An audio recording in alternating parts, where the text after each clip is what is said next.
هي الحلقات تحفظني بآيات من القرآن، هي الحلقات تملأني بحب المصطفى العدنان، هي الحلقات تحفظني بآيات من القرآن، هي الحلقات.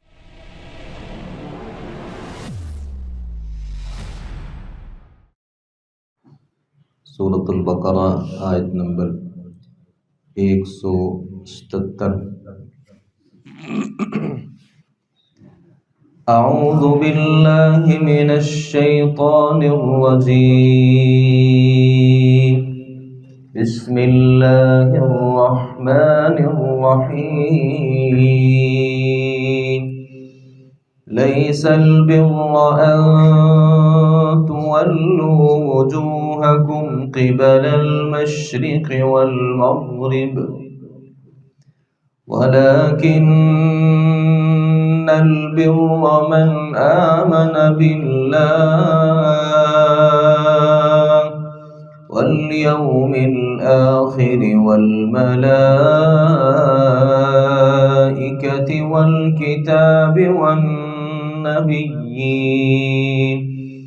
وآتى المال على حبه ذوي القربى واليتامى والمساكين وابن السبيل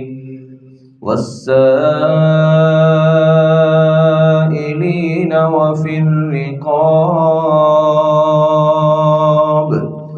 وأقام الصلاة وآتى الزكاة والموفون بعهدهم إذا عاهدوا والصابرين في البأساء والضراء وحين البأس أولئك الذين صدقوا وأولئك هم المتقون۔ لیس البر، نیکی نہیں ہے، ان تولوا وجوہکم قبل المشرق والمغرب، کہ تم اپنا رخ مشرق یا مغرب کی طرف پھیر لو، ولیکن البر، لیکن اصل نیکی یہ ہے، من آمن باللہ، جو اللہ پر ایمان لائے، والیوم الآخر، اور آخرت کے دن پر، والملائکۃ، فرشتوں پر، والکتاب، کتابوں پر، والنبیین، اور نبیوں پر، وآت المال، اور وہ مال خرچ کرے، علی حبہ، اپنی محبت پر، ذوی القربى والیتامى والمساکین، رشتہ داروں پر، یتیموں پر اور مسکینوں پر، وابن السبیل، اور مسافروں پر، والسائلین، اور سوال کرنے والوں پر، وفی الرقاب، اور غلامی سے نجات دلانے کے لیے، واقام الصلاۃ، نماز قائم کرے، وآت الزکاۃ، زکوٰۃ ادا کرے، والموفون بعہدہم اذا عاہدوا، اور جب وہ وعدہ کریں تو وعدہ پورا کریں، والصابرین فی البأساء، اور صبر کرنے والے بدحالی میں اور مصیبت میں، وحین البأس، اور جنگ کے دوران، اولئک الذین صدقوا، یہی سچے لوگ ہیں، واولئک هم المتقون، اور یہی پرہیزگاری اختیار کرنے والے ہیں۔ ہم نے دوسرے پارے کے آغاز میں پڑھا تھا کہ نبی کریم صلی اللہ علیہ وسلم نے صحابہ کرام کے ساتھ جب بیت المقدس سے بیت اللہ کی طرف منہ پھیرا تھا تو لوگوں نے، بالخصوص یہودیوں نے اعتراض کیا، اور یہودی اس بات کا ہمیشہ اس بات پر اعتراض کرتے اور اس بات کو چھوڑتے نہیں تھے کہ تم نے اپنا قبلہ کیوں تبدیل کر لیا۔ اللہ تعالیٰ نے پھر اس بات کا حل ذکر کیا اور کہا کہ لیس البر ان تولوا وجوہکم قبل المشرق والمغرب، تم کیا سمجھتے ہو کہ اصل نیکی منہ کو مشرق یا مغرب کی طرف پھیرنا ہے؟ اللہ کے ہاں یہ اصل نیکی نہیں ہے۔ پھر اللہ نے وہ برائیاں جو یہود کے اندر موجود تھیں، اللہ تعالیٰ نے ایک ایک کر کے ان برائیوں کا تذکرہ کیا، جو در حقیقت برائیاں نہیں ہیں وہ اچھائیاں اور نیکیاں، لیکن وہ یہودیوں میں ان کے بارے میں چونکہ عمل نہیں تھا، تو اللہ رب العالمین نے ان نیکیوں کا ذکر کیا جو یہود کے ہاں بھی نیکیاں تھیں لیکن ان کے اندر یہ غفلت تھی۔ اللہ تعالیٰ فرماتے ہیں کہ اصل یہ ہے لیکن البر من آمن باللہ، اصل تو یہ ہے کہ اللہ پر ایمان لایا جائے، اور یہودیوں کا اللہ رب العالمین پر ایمان ویسے نہیں تھا جیسا ایمان ہونا چاہیے۔ یعنی یہ اللہ پر ایمان کیسا ہے کہ اللہ نے ایک نبی بھیجا، انہوں نے اس کی تصدیق کی، اللہ نے اس کو اپنے پاس بلا لیا اور نیا رسول بھیج دیا، اور اللہ نے کہا کہ میں نے یہ رسول بھیجا اور ان لوگوں نے انکار کر دیا کہ ہم اس کو تیرا رسول نہیں مانتے، یہ اللہ پر ایمان تو نہ ہوا۔ والیوم الآخر والملائکۃ والکتاب والنبیین، اللہ فرماتے ہیں اصل نیکی یہ بھی ہے کہ تم آخرت کو مانو اور اللہ کے فرشتوں پر ایمان لاؤ۔ اور یہودیوں کو سخت نفرت تھی جبرائیل علیہ السلام سے۔ اللہ فرماتے تم یہ سمجھتے ہو کہ اپنے چہرے کو مشرق مغرب کی طرف پھیرنا نیکی ہے، میں یہ کہتا ہوں کہ اصل نیکی یہ بھی ہے کہ تم اللہ کے فرشتوں پر ایمان لاؤ، وہ تمہارا ایمان نہیں ہے۔ والکتابی، اور کتابوں پر ایمان لاؤ، اور تم ہمیشہ قرآن مجید جو من جانب اللہ ہے، جسے اللہ رب العالمین نے جبرائیل علیہ السلام کے ذریعے اپنے آخری نبی کے قلب اطہر پر نازل فرمایا، تم اس کو تسلیم نہیں کرتے۔ والنبیین، اور نبیوں کو ماننا اور ان پر ایمان لانا یہ بھی تمہاری ذمہ داری تھی، اور تم نے آخری نبی کا یکسر انکار ہی کر دیا ہے۔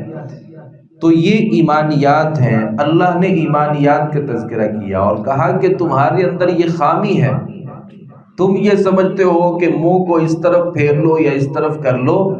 اللہ پر ایمان کامل کس کا ہوگا؟ آخرت پر، کتابوں پر، فرشتوں پر، نبیوں پر یہ ایمان کون لے کر کے آئے گا؟ کیا تمہارے نزدیک یہ نیکی نہیں ہے؟ وَآتَ الْمَالَ عَلَى حُبِّهِ ذَوِي الْقُرْبَى وَالْيَتَامَى وَالْمَسَاكِينَ وَابْنَ السَّبِيلِ، پھر اللہ تعالیٰ نے مال کو خرچ کرنے کا کہا۔ جو یہودیوں کے اندر ایک بہت بڑی بیماری تھی، وہ اللہ کے راستے میں مال خرچ کرنے میں بہت زیادہ پریشان ہوتے تھے، جیسا کہ بہت سے مسلمان بھی اس حوالے سے بہت پریشانی کا سامنا کرنا پڑ جاتا ہے اگر اللہ کے راستے میں کو دینا پڑ جائے۔ تو اللہ ہر قسم کے مال کو قبول نہیں کرتا، یاد رکھیے گا، اللہ اس مال کو قبول کرتا ہے، اس کی کئی ساری شرائط ہیں، اور ان شرائط میں ایک شرط یہ ہے کہ آت المال علی حبہ، بندے کو وہ مال خود بھی پسند ہو اور اس کی وہ ضرورت بھی ہو، اور اس قدر ضرورت ہو کہ اس کے بغیر بھی گزارا ہو سکتا ہو، لیکن اگر وہ ہو تو اچھا گزارا ہو سکتا ہو، بندہ اس مال کو اللہ کے راستے میں خرچ کر دے۔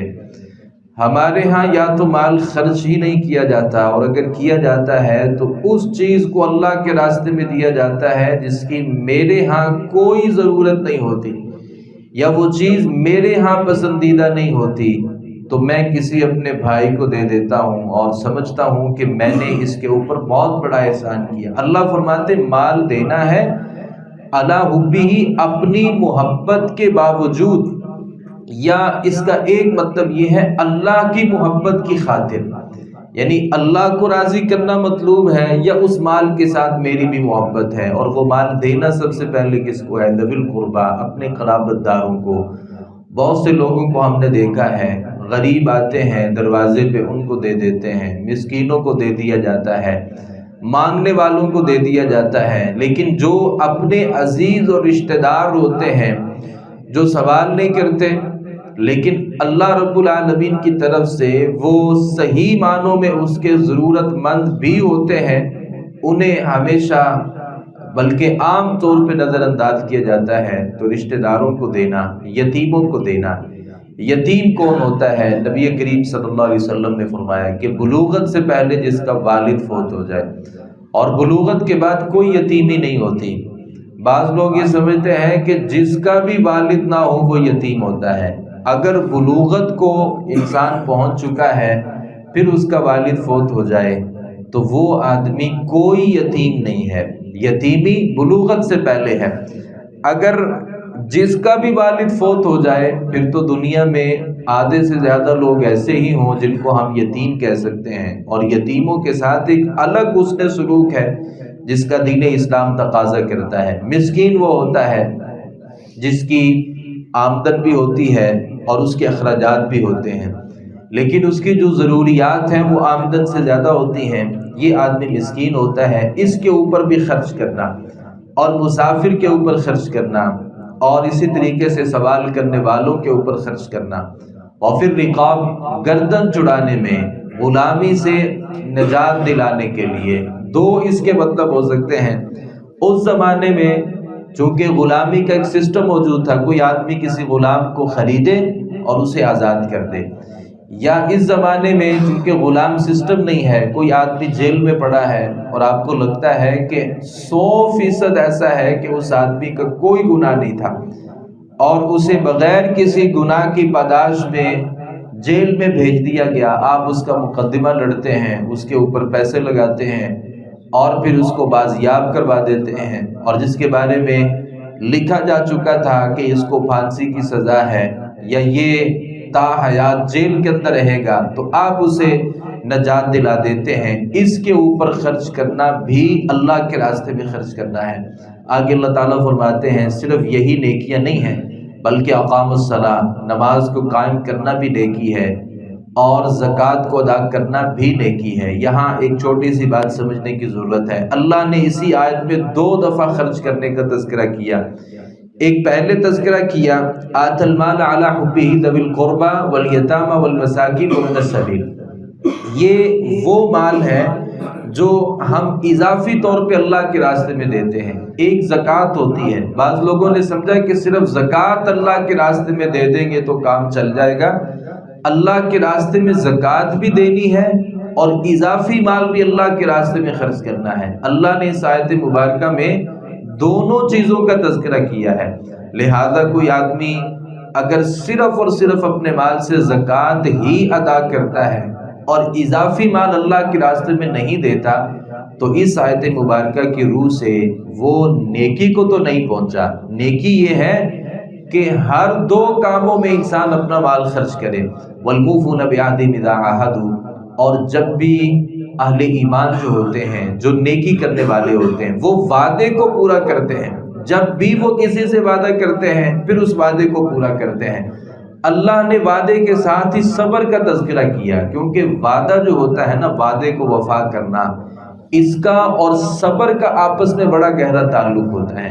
نبی کریم صلی اللہ علیہ وسلم کے دور نبوت میں بے شمار ایسی مثالیں ہیں کہ اللہ کے نبی صلی اللہ علیہ وسلم نے کسی سے وعدہ کیا، پھر وہ وعدہ جس سے کیا وہ مسلمان بھی نہیں بلکہ آپ نے کافروں سے وعدے کیے، پھر ان وعدوں کو بھی نبی کریم صلی اللہ علیہ وسلم نے پورا کیا۔ صلح حدیبیہ کے موقع پر ہم نے کئی دفعہ اس بات کو سن رکھا ہے کہ ابو جندل جو تھا یہ نئے نئے مسلمان ہوئے، چونکہ معاہدہ یہ تھا کہ جو شخص اسلام قبول کر کے مکہ سے مدینہ جائے گا وہ واپس کر دیا جائے گا، اور جو مدینہ سے بھاگ کر کے کوئی آدمی مکہ میں آ جائے گا تو اسے واپس نہیں کیا جائے گا۔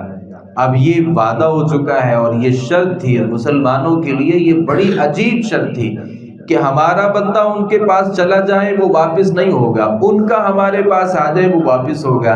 تو صحابہ کرام کے لیے اس شرط کو ماننا کافی حد تک مشکل تھا، اور ابو جندل رضی اللہ عنہ جب مسلمان ہوئے تو ان کے ہاتھوں میں بیڑیاں تھیں اور زنجیریں تھیں، اور بھاگ کر کے مسلمانوں کے پاس آ گئے، نبی کریم صلی اللہ علیہ وسلم کو ملے اور کہا کہ اللہ کے رسول میں نے اسلام کو قبول کر لیا ہے، مجھے واپس نہ بھیجیے گا۔ اب صحابہ کرام بھی یہ چاہتے تھے کہ یہ ابو جندل جو نئے نئے مسلمان ہوئے ہیں ان کو واپس نہ بھیجا جائے، اور کافروں نے ان کے اوپر بہت سارے مظالم ڈھائے تھے۔ اللہ کے نبی صلی اللہ علیہ وسلم بھی یہی چاہتے تھے کہ یہ واپس نہ جائیں، لیکن ایک معاہدہ ہو چکا تھا، اور معاہدہ بھی کافروں کے ساتھ ہوا تھا. میں تو آپس میں معاہدہ کر کے اس کو بھول جاتا ہوں، اور مسلمان سے وعدہ کرتا ہے پھر اس کو پورا نہیں کرتا. تو اللہ کے نبی نے کافروں کے ساتھ جو وعدے کیے ان کو بھی پورا کیا. تو نبی صلی اللہ علیہ وسلم نے اس کو ان کے والد کے حوالے کیا اور کہا کہ اللہ رب العالمین تمہارے یہاں سے نکلنے کی کوئی راہ آسان کر دے گا. میں نے ان کے ساتھ وعدہ کیا اور بس میں اس وعدے کو کبھی بھی ایسا نہیں ہو سکتا کہ میں اس وعدے کو پورا نہ کروں. لوگ کیا کہیں گے کہ یہ نبی جو ہے یہ وعدہ کرتا ہے اور پھر وعدے کو پورا نہیں کرتا. تو نبی صلی اللہ علیہ وسلم نے ان حالات میں بھی نبی صلی اللہ علیہ وسلم نے جو وعدہ ہے اس کو پورا کیا. بدر کے موقع پر آپ کو پتہ ہے مسلمانوں کی تعداد بہت کم تھی. حذیفہ ابن الیمان اور ان کے والد جو ہیں یہ بدر میں شمولیت کے لیے جا رہے تھے. راستے میں قریش مکہ کے ہتھے چڑھ گئے. انہوں نے ان سے اس وعدے کے ساتھ ان کو چھوڑا کہ آپ جنگ میں شریک نہیں ہوں گے. تو اب یہ جنگ میں شریک تو ہونا چاہتے تھے اور مسلمانوں کی تعداد بھی بہت تھوڑی تھی اور مسلمانوں کو ایک ایک آدمی کی ضرورت تھی. نبی صلی اللہ علیہ وسلم کو ایک ایک آدمی کی ضرورت تھی. ایک آدمی بھی بہت اہمیت کا حامل تھا. لیکن چونکہ یہ کافروں کے ساتھ ایک وعدہ کر چکے تھے کہ ہم اس لڑائی میں شریک نہیں ہوں گے، تو اللہ کے نبی صلی اللہ علیہ وسلم نے ان کو اس جنگ میں شریک نہیں کیا. اب یہاں بندے کو غصہ بھی آتا ہے کہ بھائی بندے بھی ہمارے ہیں، ہمیں ضرورت بھی ہے، وعدہ بھی کافروں کے ساتھ ہوا ہے. تو اللہ کے نبی صلی اللہ علیہ وسلم نے یہاں پہ صبر بھی کیا اور وعدے کو پورا بھی کیا. تو اللہ نے دونوں چیزوں کا اکٹھا تذکرہ کیا ہے کہ وعدے کو جو پورا کرنا ہے نا اس کو، اور صبر اختیار کرنا یہ بھی نیکی ہے. اور صبر کہاں پہ کرنا ہے؟ فی البأساء والضراء وحین الباس. اللہ نے 3 مواقع ذکر کیے ہیں صبر کے. ایک بأسا یعنی تنگی میں، کوئی بندہ فقیر ہو چکا ہے، کسی کے پاس پیسے نہیں ہیں، مال نہیں ہے، دولت نہیں ہے، کھانے پینے کے لیے رزق اناج اور غلہ ختم ہو چکا ہے. اب اس بندے سے صبر کرنا مشکل ہے. تو اب یہ بندہ صبر کرتا ہے، بھوک لگی ہے اور فقیری ہے اور محتاجی ہے اور دل کرتا ہے کہ میں حرام کو کھا لوں، لیکن یہ شخص کیا کرتا ہے؟ صبر کرتا ہے. یہاں پہ صبر کرنا. اللہ نے دوسرا صبر ذکر کیا ہے الضراء. جسمانی تکلیف ہو گئی کسی بندے کو، کوئی بیمار ہو گیا، کوئی گر گیا، اس کو چوٹ لگ گئی، کسی بھی اعتبار سے جسمانی تکلیف کسی بندے کو ملی، یہاں صبر کرنا. وحین البأس، اور میدان جہاد میں انسان دشمن کے خلاف کھڑا ہوا اور اس دشمن نے تیر مارے، تلوار سے زخم کر دیا. اب یہ میدان جہاد کا جو صبر ہے اللہ رب العالمین فرماتے ہیں یہاں پہ صبر کرنا. یہ 3 قسم کے صبر ہے. اللہ تعالیٰ فرماتے ہیں یہ جن لوگوں نے ان سارے نیک اعمال کو اپنی زندگی میں جگہ دی، اور یہ کئی ساری نیکیوں کا اللہ تعالیٰ نے یہاں پہ تذکرہ کیا. اللہ فرماتے صحیح معنوں میں یہ سچے ہیں. کون سچے ہیں؟ یعنی سچے مومن ہیں، سچے مسلمان ہیں. وَأُولَٰئِكَ هُمُ الْمُتَّقُونَ. اور اللہ رب العالمین فرماتے ہیں صحیح معنوں میں یہی متقی لوگ ہیں. اللہ تعالیٰ سے دعا ہے صحیح معنوں میں قرآن مجید کو سمجھنے، اس پر عمل پیرا ہونے کی توفیق عطا فرمائے. وَمَا عَلَيْنَا إِلَّا الْبَلَاغُ الْمُبِينُ.